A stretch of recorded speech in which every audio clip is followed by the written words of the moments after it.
sur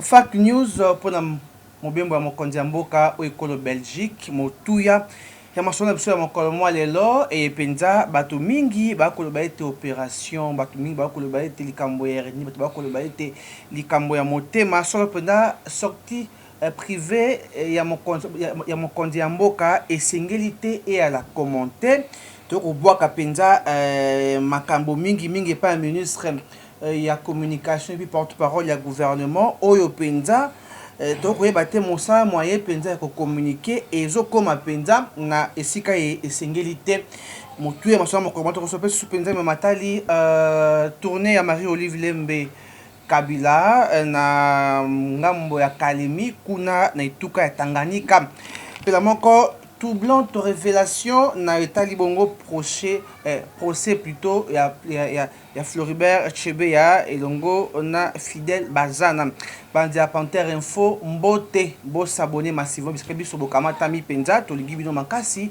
merci ndenge bo ali ko partager bo ali ko kola bo mata penza po etando moye comme enene esika penza to ko panza kanteke moko na mwana mboka glo ya Panthère Noire ina ko pesa mbote ndeko Panthère mbote ndeko Sylvain bobi mopanzi sango ya bwanya makasi kwa yo penza voilà vous comprenez biso na ya kabendenge wana awa to ina kati ya ambiance émission to ko pesa bino bosolo ya mboka Congo mwana mboka Panthère Noire baloba ki ete ote ezali bato ya Belgique te bato bimisa information wana mais to yo ki ete ezali ewuti na mboka na biso moko Fact News ko kosela mobimbo mokonzi ya mboka makambo.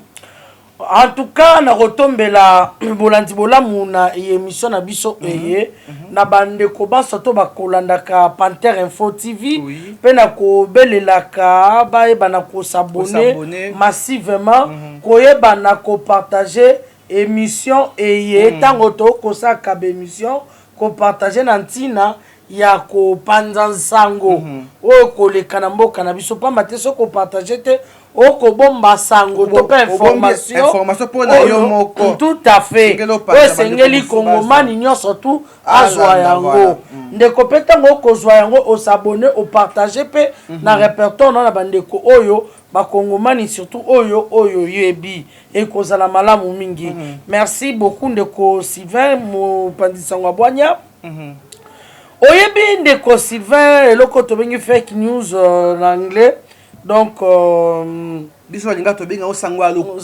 lokuta na sangwa lokuta na bato bakosala ba laboratoire ena ezali lamuka na bato ya Katumbi ouais j'assume ce que je dis jeu de preuve comment bato wana nde balambaki balambi basango ya mabe bango nde balambaki basango lokuta ndeko omoni tokene malamu malembe motoyo abimisi sango lokuta ena lokola pasteur ndeko Pascal Mulegwa oya mopandi sango atwitaki yango ba pirate tweet bino ba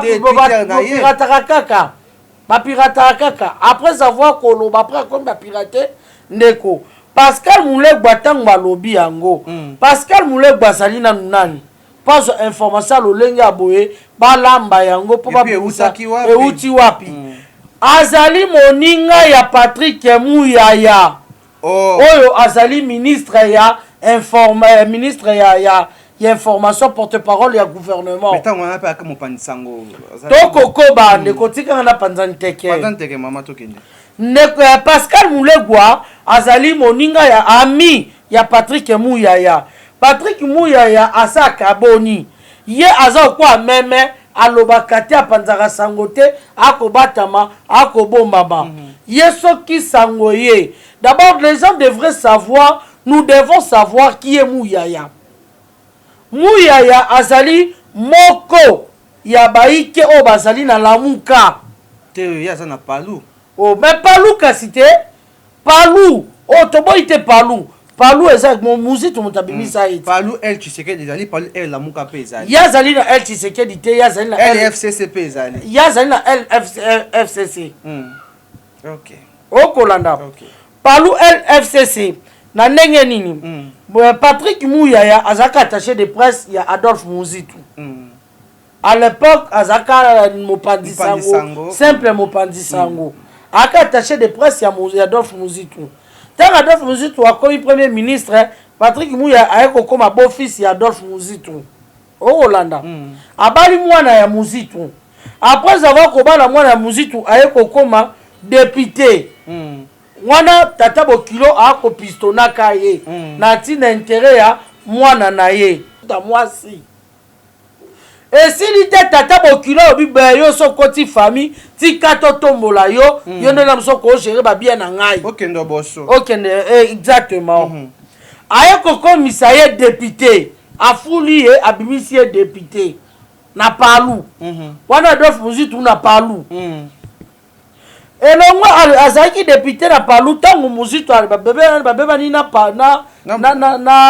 palu et puis babebe ayeko koma ayeko sala wa ina bakalelo bakomi na fayulu exactement yazaka ka député pe akoma siko député ya palu LFCC wana Patrick Muyaya akamataka basango baso oyo ya gouvernement ya kopesa to pe kokabela baninga na ye baninga ne ba ko déformer yambo ole abimisa ngone etando eke ya bimisa rate apesi na ba secret na bandeko baninga na ye ba journaliste ba panza sango ba kokende ba déformer information na faveur na bango to na ba avantage na bango ba kosala chantage ba kosala o sengeli basala oyo Patrick Muyaya kopesa ka bango na information ina okola na ndeko Sylvain. Très bien. Patrick Muyaya un ministre incompétent. Yet azali moto tango likambo ekoi neti lokola fake news ekoi aki moto aliboso à côté matekoloba mokonza mboka bo peut-être parce que ezaki intention te mitema ya bato. Yo kosakana na baba sentiment bato to be émotion ya bato boni. Hein? Petina na ye nini nyose koma kaloba kate. Oza porte-parole ya gouvernement. Ceux qui mokonza mboka aza malade yo koleka na etando eke bino mokonzi keime ezali to apese bato to oyebi ndenge ndoko ko lamba information mais alobaka te baba akoli ya mbongo fele akoteka information na ngambo na bango FCC ya Lamuka peti na Katumbi wana Patrick Muyaya tango amoni ke Pascal Mulekbo amoni yindeli ye nde alinga biko sate ngai ba pirate compte na ngai ba koma nga bongo tango bakobimisa likambo eyinde bango ba pirate mais ndenge nini penza ete mboka eza susu na sekele te babete sekele sama te po za kata motema soko bimisa ya susu sekele te mboka ezangi seke mbula matari ezangi sekele mokonzi ya mboka atake esika boseneka bato baso bayeba mokonzi mboka kende kia wala alekana kia wa sekele ezalaka diplomatie sekele ya diplomatie ezali te pamba te mokonzi ya mboka ako travailler na badongolo misu bato balingi ekolo te ko ba Patrick Muyaya bato balingi ekolo te oza bazana haine. Moi ce qui m'étonne eza haine envers votre frère okola na ndeko wana ba ko nuire bango pona ba bakanisaka te ba ko sala mabe na président Félix Antoine Tshisekedi Tshilombo or que Luvunu lokuta ba ko sala nde pasi to pe ko torturer population congolaise tango boko sala makambu ena ekoza na faveur ya bana parce que ndeko Sylvain toza na kati ya guerre ya biso ba kongomani na ba étranger o balingi bonga ya bokonzi na biso pa konyoko na biso koyiba biso kobomo biso okola na ndeko siko eza pasi pe mawa kotala kaka biso moko ba kongomani yango ba inconscient toko kene komitika na maboko ya bato oyo balingi biso te okola na ndeko na ngai balingi biso te ezali pasi pe mawa okotala neti boye okotala mutu lokola journaliste à Katumbi au Komonenani nani Patrick Lokala motoko à Patrick Lokala ozali nanu elenge Molandi ya Kasamba azali adjoint azali vice-président ya Kinshasa na INPC to bengi Union Nationale ya Presse ya Congo okola na ndeko INPC en sigle ye akamati nani kofinga na mokonzi ya mboka Mais pourquoi légèreté? Légèreté ezalité omoni ndeko mokonzi ya mboka Félix Antoine Tshisekedi Tshilombo azo prôner eloko tobengi démocratie valeur critiquer ezala pe constructive exactement mais sikoyo bango bakomisi yango omoni liberté ekomi libertinage moto lokola nayebi te bavaleur d'abord moto lokola Patrick Lokala tokende no malembe eza na journaliste moko ya AFDC ya ndeko Chris Mukendi azali communicateur ya FDC ya papa na biso Bahati ndeko Chris Mukendi atali buzoba ya mama rororo na bino wana wakendaki koloba na este atuni be kotuna alobi na koyoka to komona mama na bino wana makambo akosala niveau de titre nde ezalaka nini mama nani wana bato mingi mama na rororo bobengaki rororo mama Olive Lembe Kabila Olive na bino rororo na bino wana mama wa ho naza na tana te eza nini na nga te eza ya bino ya nga te mama na nga Rachel na Nduzi Nzambi wana mama na bino ya nga te alors kotala boye atuni niveau ya étude ya mwana mwasi wana po lelo na ye mabe ya bandeko bolimbisanga na ye penda na Satan nde na maboko nanga na kopanzela ngo nde mutu na nzoto wana ekome tumarise na Ukraine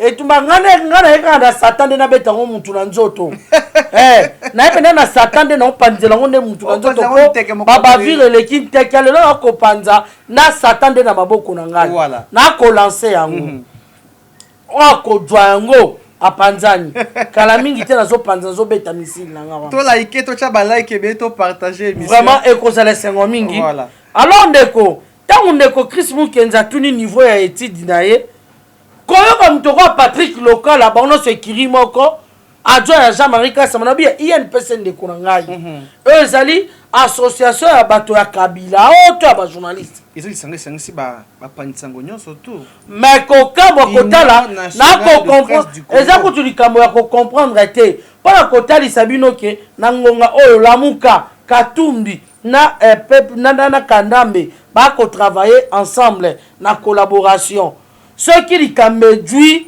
bato ya Lamuka mona ya Katumbi ba lokoti ya FCC ba lokoti ba ko travailler bongo bobebi si presse bobebi si journalisme okolanda ndeko na ngai moboko ya journalisme et baby bo dénonçaka jamais le mal journalisme na Congo ekomi nga moto ya boy nga moto ya jalelo ya songolo pakala neti moto ko nga na ko défendre mboka na ngai na ko défendre président de la République oyo azali président oyo ayebani oyo apreta serment un Congolais comme moi na yo okolanda apreta serment azaka Congolais te moto nyonso to ayebaka yango c'est un usurpateur ya identité ndeko Sylvain tobosana te tokosana te Kabila c'est un usurpateur d'identité c'est un Tanzanien rwandais vecteur ezali oyo Katumbi alobake bino boko akize ngai ngana moni famille Kanambe mobimba bango wana bake kozwa ba carte na Rwanda bake ko s'enrôler na Rwanda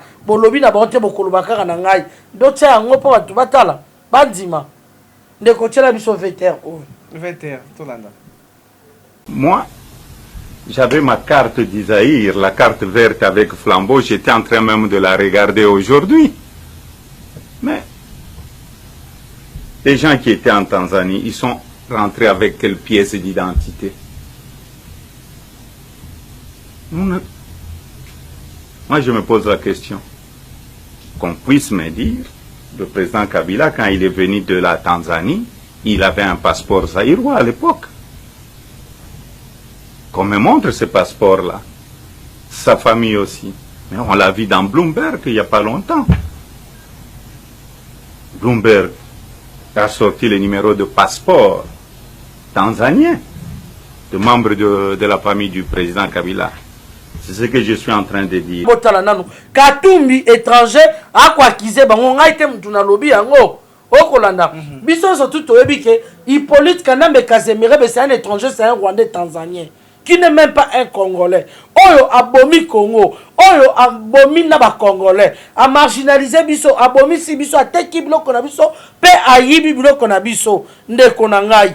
Ya moto ya boy okoluko défendre ye, ce sont des antivaleurs. Yebisanga soki eloko ya boye. Yo si omona Congolais qui comme président en France, abomi pe ba français pe ba tiki ba kotala. Jamais. Tout le monde a français, mais aura toujours défense à France. Ils en a football. Ils en a nyonso. Ah, dernièrement, on a beta Real a beta qui na Paris. Paris a poli. Jamais on a dit commentaire il y a ba français. Pour aller ba poli. Mais ceux qui ont gagné un commentaire du début jusqu'à la fin. On a que olemba ngo. Pour aller motonyo c'est sengeli azwa défense il y a drapeau na ye.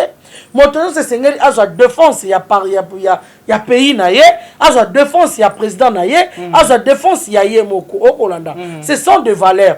Mais on dit que boyebi que c'est un usurpateur d'identité. C'est un étranger. Aye pe l'azata étranger citoyen normal. Mais aye ko bomabino, ako iba bino, ako sala bino mabe, neko, bino bozo continuer bo komi ko soutenir moto wana, pona mongo na bino moko oye ayibela bino, ako pesa yo. Eza kwa nga na yibi mbongo na poche na yo ndeko Sylvain. Kaka mbongo na yo enanga na yibi, na komi selu yango bolole na sima, landa nga yiba ndako ganga so igangi na pesi yo. Opo gangi, panthère, non panthère, na pesi yo. Oye suspendé dans la pêche mais mbongo na moko okoki ko se défendre te pour récupérer mbongo ne pas nanga ndeli kambo pas etelemi okoki ko se défendre te obundo récupérer eloko na yo pas nanga omoni que exact clairement que na yibi okoyiba. C'est ça nous les Congolais. Presse baby Louara pour atteindre la mana TV il faut finir moko yo le kango louara te te po ya sangi sarate afinga mokonza mboka na bolole ya Patrick Lokala oyo lelo akotuna niveau d'étude ya nani ndeko Chris Muke na kotuna niveau d'étude ya Olive Lembe ya kozongisela ndeko Chris Muke ndalobi tuna ebongo yozo tuna Olive Lembe tuna bongo ya président na bino Félix Antoine Tshisekedi niveau d'étude na kaka ndenge ndeko Steve azo illustrer biso wana ndeko sala biso illustration wana akotuna bongo yebisanga isikoyo eza na rapport nini ya zali journaliste Katumbi ngana kotuna yo Patrick Loka bolole na yo te fona répondre te aza bolole parce que azobanga président de la République na été mokonzi ya mboka na été aza zoba le président de la République azo mérité maximum du respect. N'est pas dit que ça a pessimiste sur liberté d'expression et comme un libertinage d'expression. Quand même à sa grand frère Yabato, à sa baleki naye, quand même à sa papa na bananaye, à sa mobali Yabato, na mwasi naye, au Kolanda. Yo côté les manetando et que ton na Twitter, hein? On va d'accord Twitter koloba et puis na poste aux quoi assimé étant que vice-président il y a INPC ya Kinshasa ko finga mokonzi ya mboka koloba te mokonzi ya mboka niveau de titre nezani et bongo ya Katumbi ezani Katumbi idiot yo tangi au moins dit que yonde idiot ozo ko servir un idiot qui n'a pas étudié qui n'est même pas de ton niveau. Dans tout ce que tu as étudié qui n'a pas bas parce que toi un intellectuel tu sais un idiot qui n'a même pas étudié un abruti comme Katumbi.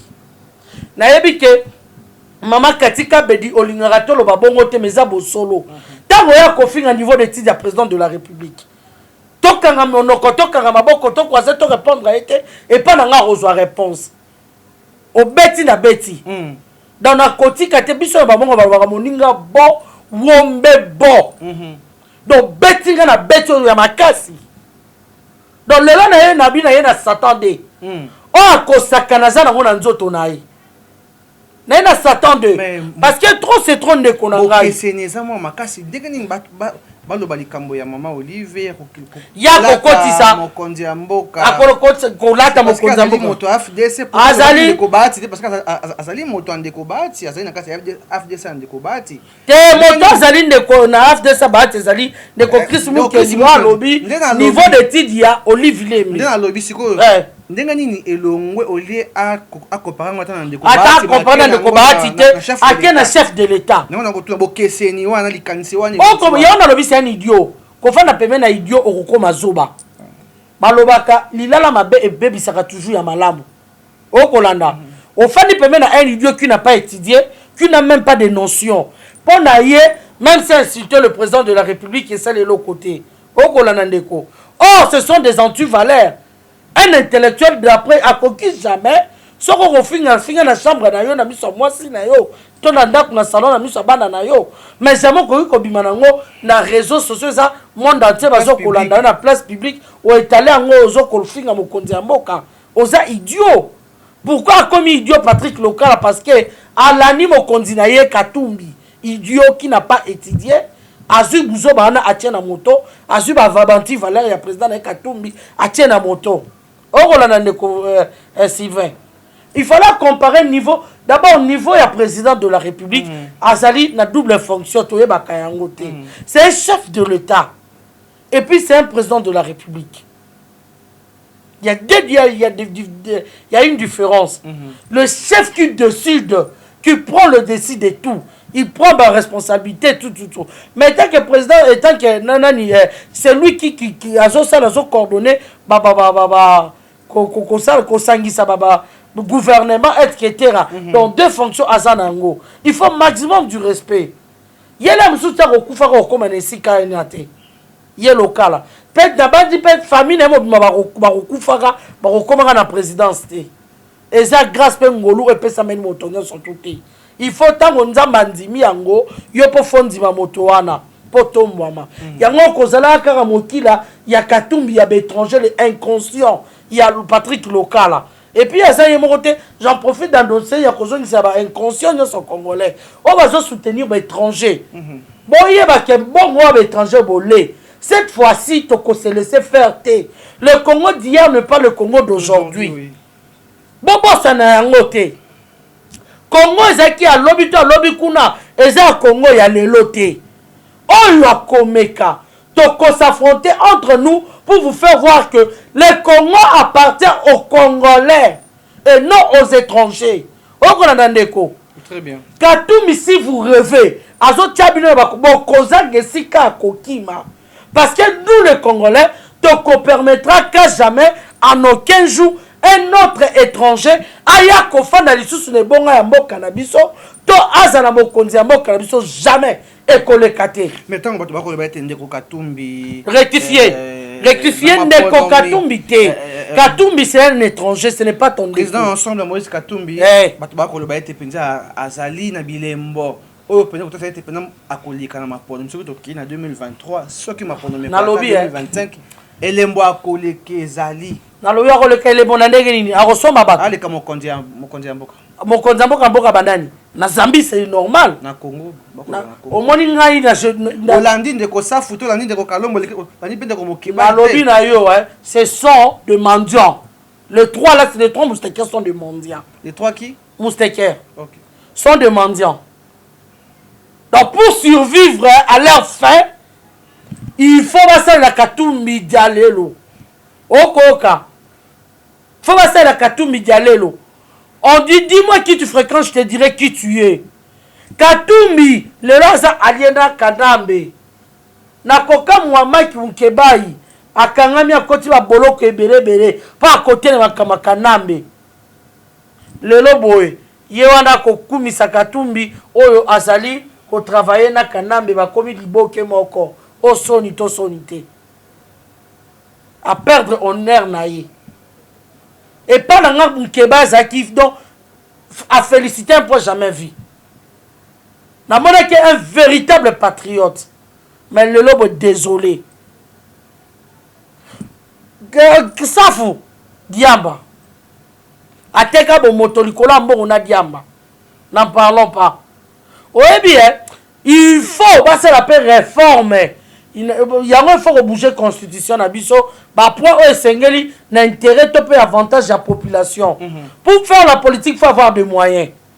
Ce qu'on dit la famille bo bola, aucun balamoko au sa politique, au lukana no iba. C'est ça. Mais ce qu'on a la moi moyen na yo, ça la politique travailler exactement dans secteur oyozali exactement tandis que toza babola tozo keneka la politique kolukane mon solo et non pour kobongisa pour na kotonga mboka mon solo faut qu'il y ait na politique exactement mon solo facile il faut kobongisa pour gagner de l'argent facile na Congo il faut okene na politique ya Congo baza ebele exactement pour ça la publicité na bango te okola na ndeko yango toko vivre ba Daniel Saf baka Daniel Saf moi mateta na fana bandele pana ntopanza teki boniko kanga pa te po yebi na kobwaka lelo na yena bayana bomba yana na yena bayana bomba yana na yena Satan de oya kozwa yango kala mingi te ko panza michopo on comprendre il faut batuba yeba le patriotisme c'est quoi ba apprendre ya ko protéger Congo. Nous sommes de premiers défenseurs ya mboka FARDC ça deuxième mais défenseur ya liboso ça dit yo na ngai biso banso ba kongomani okolanda très bien mokonzi moko yenda msusu troisième yo na ngai na nous conscience en tant que de patriotes nous devons lutter pour protéger notre pays pour ko conseiller ko batela ko préserver nkita o nzamba apesi biso mais likolo mbonga moke tuna ye Patrick Lokala wa Katumbi wana sabona ta diama asamona ta or mais patron ya sana ngwa ko fiki ya bonkonza mboka insensé likambo ya ndeko Lokala pa euti na milulu mundike nde tindaki ndeko Chris Mukenda ko commenter mama Oliver lobi mobali na ye tata biso Kabila asaki mosala malamu tata na bino ya ngai te asaki mosala malamu notifié ko ande ko na ya sa ko beti sakali bakute akojonga sone bonga po tabongisa ekolo papa na nga comme Arsène Boykabo Imanda Kabila te omoni motoloko la Olive Lembe azaki nandako considérer azaki na considération ebele pananga étant que congolaise parce que c'est une femme une dame comme moi une dame congolaise on doit maximum du respect si tu peux te dire moi de la femme exactement mais cette dame a débordé n'a supporté pas mingassez au comprendre cette dame le na ye na bayana na ye na s'attendait oh il y a ko risqué ne na okene ba ko s'attendait na nzoto na ye voilà oyebi message ya Olive Lembe akoloba te ba croire na mobali na ye tokene no maleme na ba phrase na ye ba croire na mobali ne soit le cas ba croire na yesu nani bakoki kozo olanda discours na ye donc accueilli journée internationale ya basi te mais accueilli kolobela mobali naki kosala pré-campagne propagation okolanda ndeko yo okei koloba makambo basi seke mobali naza pede po loba makambo basi okei koloba makambo mobali na okuna nde mobali nazaka mwasi akapede po excusez-moi le terme parce que toke maleme na bilelo na ye mabe na ye na bayana tokamati ba croire na mobali na ye po asali nini asali ba congolais nini osali biso nini o ya sakite pendant 18 ans o ya bomi bo moto na biso ayiba bo mwana bana na biso ayiba biso nyonso ya biso ba croire na ye na buzoba wana liboso ba croire na mobali na ye Rwandais Joseph Kabila Kanambe Hippolyte Kanambe Kasemberebe alakaka alakaka pe akosaka te alakaka oyo mama ro alobi oui mobali na ye alakaka pe akosaka te ye alakaka akosaka te nino ya de aolaka biso na monoko nini omba tokende te moi lokola oncle pe oh Kabila Kanambe baza monoko moko na oncle pe toyebi te so bauta pays moko maloba na bango eyekandaka te eyebani te yango pour preuve balongolaki leki na ye na kati ya pouvoir etat ke gouverneur ayebi koloba te bolole pe pai koma kokoma lokoma te asala discours jour à prestation na serment na kati bato soni banda na koma bouche be akoloba na biso bakongomani na monoko nini lokola oncle pe akolaka biso nini bato azosala discours na fikiri bato bagangi bis oyo abis eza na nzela soya tala nanu niveau ya moto tala tala niveau ya moto on attend joka bokondisika moi-même imaki aswana kate abunda kate moi-même imaki aswana kate abunda kate wana nde eloko wa ya ye kolakela biso amemaka maki aswana kate abunda kate eloko na biso munoko mboka nini dialecte ni de bibisika moi-même imaki aswana kate abunda kate bis ba bis ya na nzela ezoya tala niveau ayi même pas te que bis elakisi bandela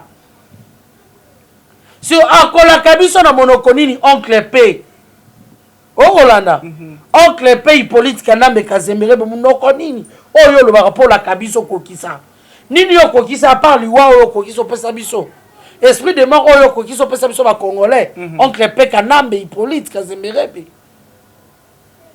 et donc si na ye olive lembe na tika na bino ye na bayanda okosaka na s'attendre Congo, ils ont appartenir à tout le Congolais. Je n'incite personne. Je n'incite pas. Nazo kenena ndenge elongo bani. Ya koloba na bisote, ake koloba na bandeko ya Kalemi, basala mobile ne confiance en quoi?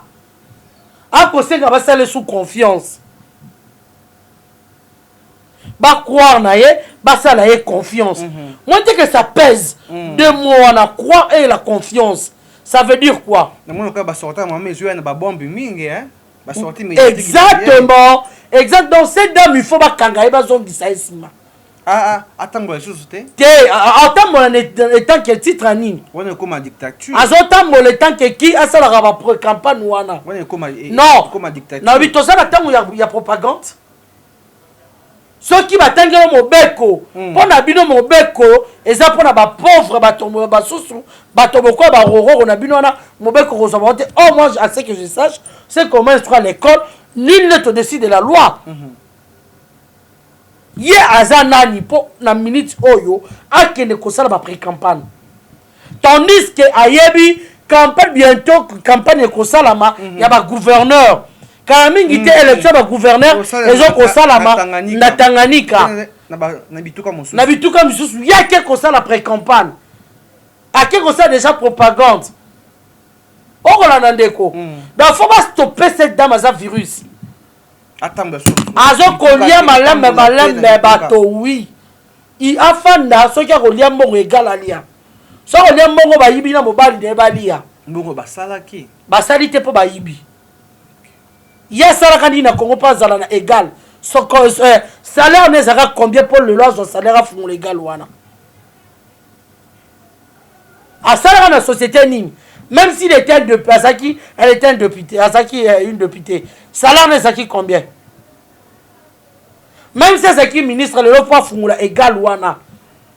Mais malheureusement, atika l'on ni ministre ni député. Bon wana zonga na banque centrale. Au qu'on a pas bon baza ba danger. Bazora o bazwa balia. Aussi là, et ce n'est pas balu ça pète. Asaka da bilanga pekisa biso orgaman. A comme c'est égalité. A balu saka ça commerçante. Politique atika yango. Au Hollanda, asonga oteka madesu na bana oteka na ba pomme de terre, ils ont problème de cop naé. Mais atika politique. Atika politique. Yango de au Christ qui est niveau d'études mes amis. Parce qu'elle embrasse tout. Ok. Elle embrasse tout. Elle embrasse tout. Elle ne sait pas ce qu'elle doit faire. Mobali nanga asaka dans le silence. Dans le silence, quel silence? Yakobo Marabatou dans le silence? Aboma Chebea dans le silence? Aboma Fidel Baba dans le silence? Mobali c'est un assassin. Alors, il y a lobby botokoto so ngana ndeko tso vete oto na Kasai na sekana mama oyo kala mingi taso so yana na eto satande na moni ezande yaye ndeko tso vete o ya Kasai ndenge mobali alakaki tota so akokisa vete la Kasai ba mama batatu bene Kasai moyo wenu moyo kabiri. Tout d'abord, j'aimerais bien vous rappeler à la population du Kasaï oriental et la population de Mbuji-Mayi de nos promesses depuis 2001, 2006 à ce jour. Et j'avais promis à la population du Congo, la population de la République démocratique du Congo, la population du Kasaï, parce que dans la province du Kasaï oriental, je sais que vous êtes bien informés, le peuple, la population du Kasaï oriental, le plus grand problème ici en Mbuji-Mayi, ça a toujours été l'emploi. Et l'emploi, c'était l'AMIBA. À part le problème de l'AMIBA, c'était le problème d'eau et le problème d'électricité. Tertio, c'était le problème des infrastructures, principalement nos routes, parce que la province était enclavée.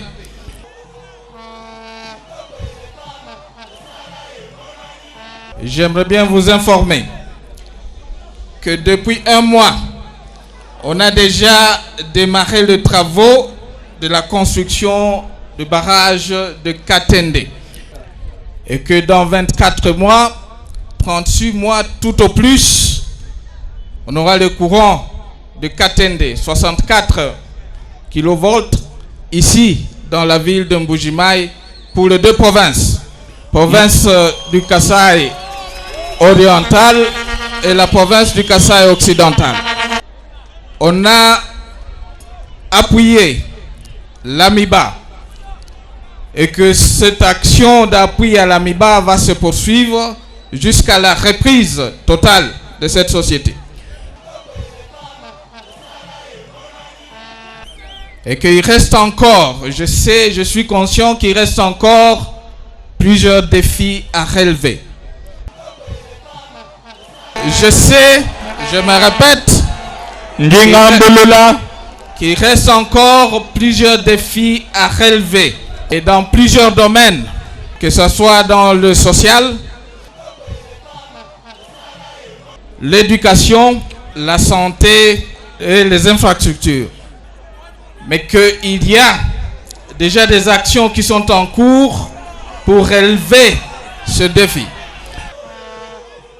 Et l'objectif principal, c'est de faire en sorte que la province du Kasaï oriental soit désenclavée pour permettre aux produits venant, que ce soit de Lubumbashi, que ce soit de Kinshasa, d'arriver ici et dans de très bonnes conditions. Merci beaucoup et voilà des retours sur ce plateau. Kasaï wana alakaki ba Kasaïen. Lotiliki banya wapi yango tilelo. Au contraire, akeko bomisa bango ka bona sample. Lotiliki baluki koliwa ye tata wana. Donc yesi kazo le kazo tika esprit de mort. Parce que bakwa na mutozi ya la kaka kokisa wana kokisa ezebele Équateur asalani alaka kokisa alaka batebela kokisa ye. Pe ba sale confiance ni si esa kei akozonga raté confiance yo lingi ba sa mobali no na nini. C'est trop dangereux là dans des cours. Très bien. Bazo mijoter quelque chose, bazo préparer yangi sous roche. Ba dire na to minimiser en côté. Au Rolanda. Ba sala ba croire na mobali na ye, pe ba sa mobali na ye confiance. Le roi est journée le 8 mars a kene kolobela basi mamba basi nzo mobali na ye batasa ka mwasi. Eza pasi to fungula misu ne sika wana. Na comprendra te cette dame se promène dans sa propagande et tant que qui azali moi c'est mokonzi akala azali na fondation na ye tika distraction moi ça mokonzi akala azalaka yekeba ye azaka moi ça mokonzi akala azaka première dame exprès azaka étiquette yazaka étiquette yazaka première dame ye keba na nani ye ezoya voilà to repousser tata dezoya keba yande ezali yo kasina na yebite kazaka étiquette ya première dame. Voilà, donc on pousse à la peine, il n'a qu'un biso moqué, n'a bateau ban, ce bisika biso, bokamati biso, beau s'abonner massivement, beau partager vidéo dans biso, beau liker. Oui, bien, maman livre lembe, à Kansarabine, Azara première dame. Eh, madame Rocha, yo souma va sortir mon bal n'andobi manai, ba bombaye. Oh, mais tout le monde va photo. Azala étiquette, Azara le 30 juin. Au bon fan, on a photo, papa. Tala, première dame, eza maman Denise Niake, Robazo Bomba été. Au Rolanda, monde entier, mon bal nazo tambola na oké sonité. Yé ba tambola na monde sikani ya kenda. Maman zako sa bilanga, maman sali bilanga zo luka. Azalili. Ninga kolesa ba kongomani. Asa bilanga. Intéressant. Aussi déjà réponse Kebana Yana. Voilà, maintenant tu na bon. Maman Denise Niake ou la première dame, maman Denise. Oh, c'est là. La première dame du Congo, maman Denise Niake ou Tshisekedi. La première dame du Congo. Qui boude na kaboudé. Voilà. Côté ma papa Félix Antoine Babi Béton Fati de Nazareth. Voilà. Maintenant tu na bon pour cette émission. Moi si ma bombe a la valise de Babi Misakae. Voilà, merci beaucoup, merci beaucoup. Bima, kopé sanzoto lisumai, voilà. Na bilanga. Voilà, merci beaucoup. De repousser à mon cœur, de repentir, un peu dans le bâté. De Koloba. Voilà, merci beaucoup. De repousser ok. Na aussi na bato bon son, beau liker vidéo na biso, beau partager, beau commenter surtout ce que aujourd'hui sangwe penza kabona ndé kwa zali pene pene na yo, kabona ndé Congo na zali bozali kwa na biso na Australie, na France, na Belgique, na États-Unis d'Amérique, na Kinshasa bozali ebele bande ku ya Sud-Af, Afrique du Sud, to bosani binote, merci beaucoup na bando bataka biso na bituka na Lubumbashi, bokota biso na Luala, bokota biso na Bandu na Congo central. Équateur pe bon na bon de quoi l'autre j'appelle na pesi numbo tu peux m'appeler pour bien que aussi papa Sylvain Zoa Kabison de Copanter toko ya na ba dossier kilo pené c'est télémi moto mo jali ko pela mi komiali ko ya tole ya li penza mo andike kasi ko zoa penza tango mokolo mosusu to kayimba moko na affaire ya Floribert Chebeya na Fidel Bazana oyo penza révélation encore très troublante et que c'est matériel na fait to banane na fait bon to suki sam ou to commentaire sur yango de Steve tira sauveteur wana. Le président, je signe et je persiste. Les donneurs d'ordre de l'assassinat de Chebeya et Bazana et bien l'ancien président, je cite le nom parce que dans ce pays il y a beaucoup d'anciens présidents. Il y a Kasavubu, il y a Laurent Désiré Kabila, il y a Mobutu, mais je cite très bien, c'est Joseph Kabila Kabange. Le président, je demande mon acquittement. Article to ba point ko protéger population.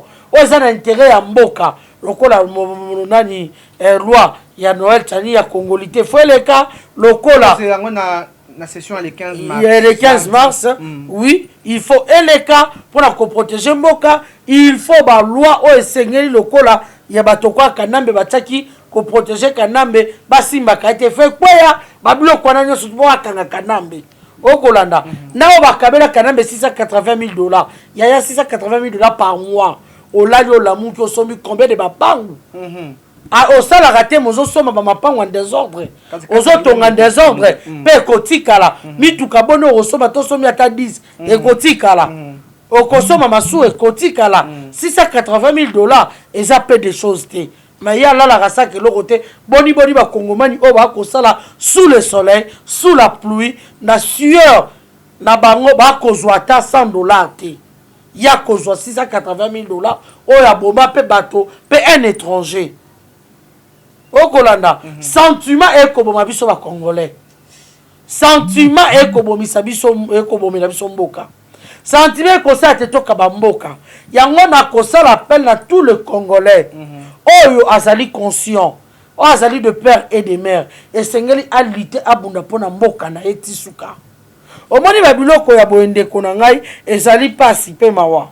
Bindeko Sylvain nazaka boye ko tala ba biloko ya boye moyen ya ko mobiliser même ata population bo kitana nzela bo senga bo revendiquer ba droit na bino ezate po nini be miso to ko sala kabo e ko suka kaka be na YouTube na bandeko na biso ya poto okolanda mais tandis que ngai na sengi bato ne serait-ce que $300 $1 to €1 ne kombote malama tie biso €5 20 10 kakaye na numéro ya Airtel Man na biso eza bien affiché numéro na biso pa Vodacom eza wana obengi biso tope otie na Airtel Money Airtel Man eza na tokozwa yango to louer espace ya télévision po bato bafungola ba télévision ndo bazala bataba ensemble bataka tumbi lelo bato kesenga ba espace ba senga $300 mutu na so ke senga espace $300 po bozo espace donc senga $300 ndeko nyonso to 1 euro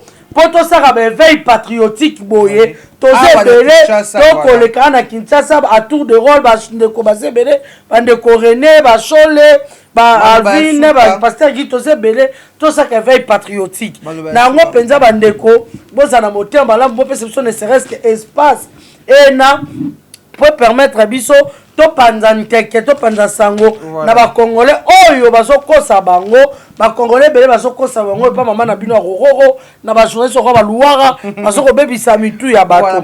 Merci beaucoup pour chiter na mama Tete motema pasteur Jacques Fulakanda na Lyon. Merci na mama Rita motema papa André Mouteba pourquoi pas maman Marie Cécile Yongo motema ya papa Nabiso le grand Koundepin Varzino Mouteba.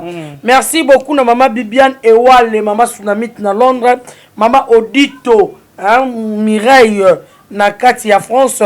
Merci na maman Katika Bedimou Sasa, Marie-Claire Chango, maman Jeninda ya Kayembe, la future députée. Merci. Voilà. Oui, maman Rose Kabanga, maman Elise, maman Lissi, les Kandouki, na Belgique, pasteur évêque Suzanne. Vous êtes tellement ebelé.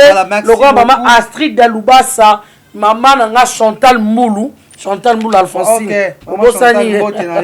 Alphonsine, oui. Maman Elodie Mbelo, maman Esther en Australie, maman Arlette en Australie, maman Mami Chibindi. Na Canada, vraiment c'est que vous maman Sophie Lili, merci beaucoup. Vous s'abonnez tout pendant ça, maman sur côté la biso, ça l'effort pour papa comme Rolanda biso pour papa moi le meilleur wana méga et kosunga pe koto na Kinshasa. Maman présidence au thème papa bamo. Pour na éveil patriotique. Merci na de Steve na sur ma caméra. Et na robo ça na koto mais la joyeux anniversaire tena papa Babi Kisinga. Voilà, joyeux anniversaire. Joyeux Babi Kisinga, joyeux anniversaire. Joyeux anniversaire, prophète Jean, c'est ton jour, mon vieux. Tous s'abonner massivement. Merci na Exousian Didi là. Merci Mandroba pour ta question de partout. Tout le monde est mis comme Koya. Botika malam. Bye.